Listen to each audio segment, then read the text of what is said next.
One of the most important things here on YouTube is watch time and how well you retain the attention of your audience. So for this video, I thought I can show you 5 simple editing tips that you can incorporate into your next YouTube video to keep people watching. Let's go.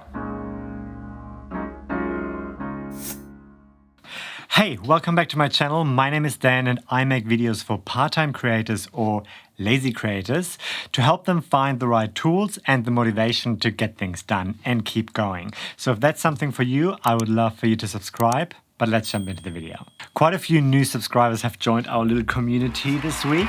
Welcome. And thanks so much for being here. The YouTube algorithm seems to have been kind to one of my recent videos, my 4 years in Australia video, which kind of popped off and got a few views over a very short period of time, which is super exciting. I'm planning on making some more vlog-like content in the future, so make sure you stick around. Maybe some droning as well. Who would like to see a bit more droning?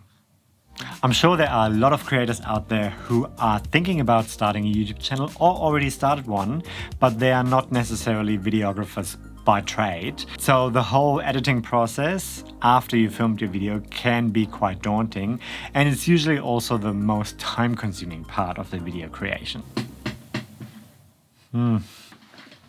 It's gotta work, we need to make it work.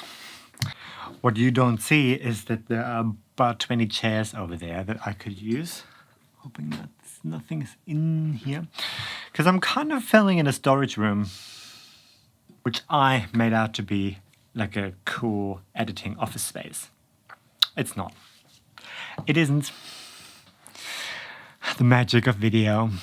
These days, our attention span is so bloody short and our media consumption is super fast paced that we click away the second we get slightly bored or are distracted by something else. So how can we make sure you keep your audience engaged throughout the video so that they watch as long as possible? That's what we're going to talk about in this video. Okay, so here's how we're going to do this. For each tip, I'm quickly going to show you how the edit is done, and I'm also going to tell you in what situations you might want to consider using these techniques. For this demonstration, I'm going to use Adobe Premiere Pro, but you should be able to apply these to any other editing software as well, such as Final Cut Pro or DaVinci Resolve. Okay, one last thing before we jump in. These tips are more tailored towards talking head videos like this one, but they can also work for other videos as well, such as vlogs. Personally, I think in vlogs, the story already keeps the viewer engaged because you're taking them along on a journey. That's less the case for talking head videos, so we need to put in a little extra effort to keep the viewer's attention. Number 1, keep your intro short and sweet.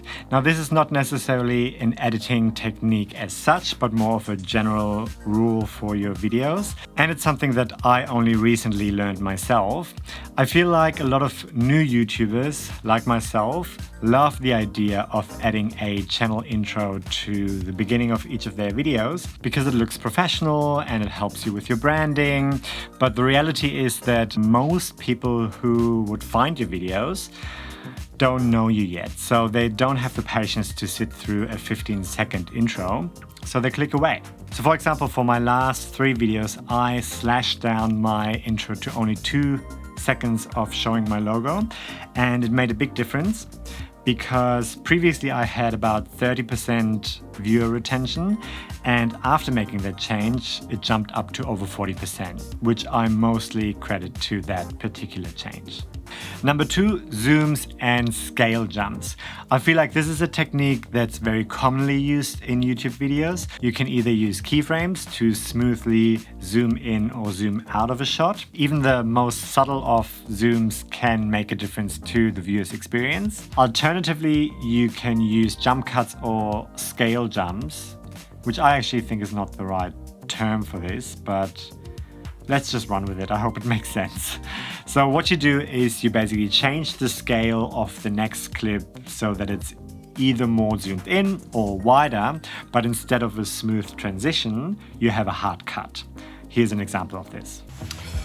Okay, so one thing I always try to do when I have a shoot like this coming up, which is not very often, I'm using this all the time for my talking head videos just to keep it visually a bit more interesting, or if you want to emphasize a reaction or draw attention to something in the frame that would otherwise get lost. For example, a hand movement or a facial expression.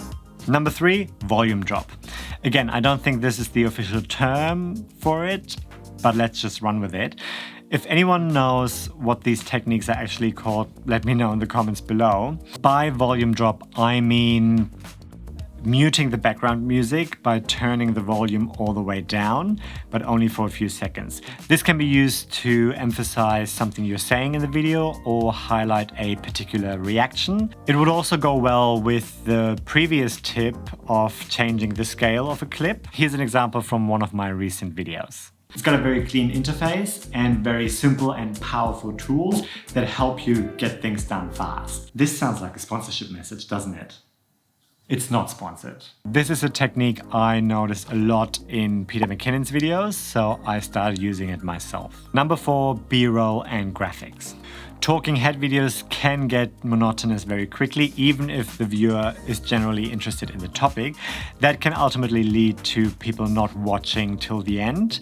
Using B-roll and graphics can help break your video up and add more visual interest and variety into your video. B-roll, for example, could be close-up shots of a product you're talking about or screen recordings, and graphics could, for example, be the title cards similar to the ones that I'm using in this video.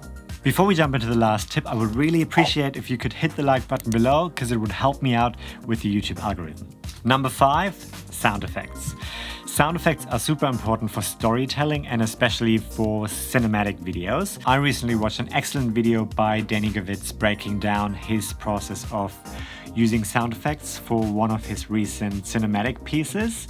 If you want to watch it after this video, I'll link it down in the description below. But even for talking head videos, using sound effects can help keep your audience engaged. For example, if we're thinking about product reviews, you could add a sound for opening the box or removing the plastic, or you could add a little whoosh sound or comical sounds depending on the scenes you're working on. My go-to sound effects are usually a mouse click or a little whoosh or whip sound that you might have noticed when I asked you to like this video. Let's hear it again. Sometimes I also use emojis and I add sounds to those just to add a little element of fun. All these tips I actually learned by watching other YouTube videos and analyzing how they were constructed. So when you watch your next video after this one, try to pay attention to the edit because sometimes it can be so subtle and we don't really notice it because we're just enjoying the content of the video. All right, these are the 5 tips that I wanted to show you today. As I said in the beginning, I'm using Adobe Premiere Pro for my editing, but these principles can easily be applied to any other editing program as well. In case you are looking for an editing program, I'm gonna put my affiliate link for Adobe in the description below in case you want to check that out. Now, I think they have a promotion on at the moment for Australia, New Zealand and Southeast Asia for 25% off the All Apps subscription. Now, my tip would be to only go for that subscription if you're really using several apps on a regular basis, such as Premiere Pro, After Effects, Photoshop, Lightroom, but you can also sign up to apps individually. Also, let me know in the comments below if you have any other tips and tricks that you are using for your videos, or if there's anything you'd like me to make a follow-up video on. As always, make sure you subscribe and hit the bell to get notified when I post new videos. And thanks so much for watching. I'll see you next week. Take care.